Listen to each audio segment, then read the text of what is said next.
আমরা ফুলের গন্তব্য শুধু তাদের দিয়ে নাই, আমাদের অপরাধ ছিল কি?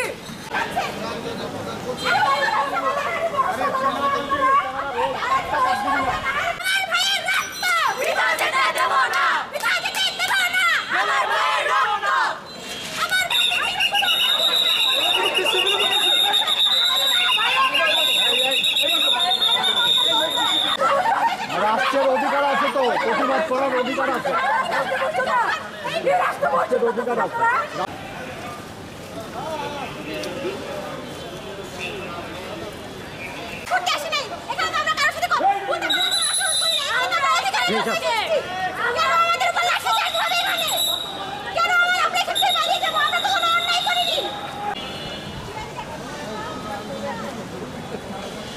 সামনে তো সব দৌড়াদৌড়ি করছি।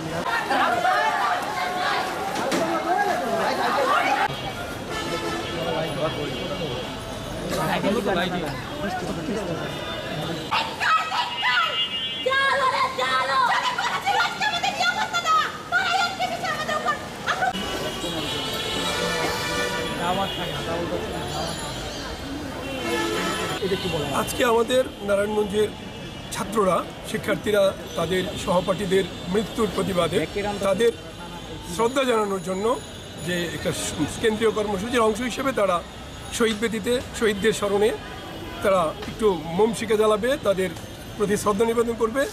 খুবই শান্তিপূর্ণ একটি কর্মসূচি ছিল। তারা দাঁড়িয়েছে, কিন্তু আমরা দেখতে পাচ্ছি যে পুলিশের একটি বিশাল দল, সাথে স্ট্রাইকিং পুলিশ সহ তাদেরকে লাঠি দিয়ে এখান থেকে বিতরণ করে দেয়। এটা আমরা মনে করি, তাদের কাছে আমরা বারবার অনুরোধ করেছি যে তারা আমাদের সন্তান, তাদের সহপাঠীদের স্মরণে তারা একটু মোম শিখা প্রজ্বলন করবে, তাদের শ্রদ্ধা নিবেদন করবে। এটা তাদের গণতান্ত্রিক অধিকার। আমি এইটুকু দায়িত্ব নিলাম একজন অভিভাবক হিসেবে। তারা কোনো অন্যায় কিছু করবে না, কোনো রকম বিশৃঙ্খলা করবে না। আপনারা পাশে থাকেন, আপনারা দেখেন, ওরা আপনাদেরও সন্তান।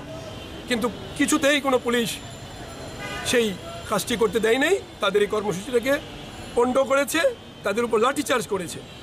এটা অগণতান্ত্রিক, অন্যায়।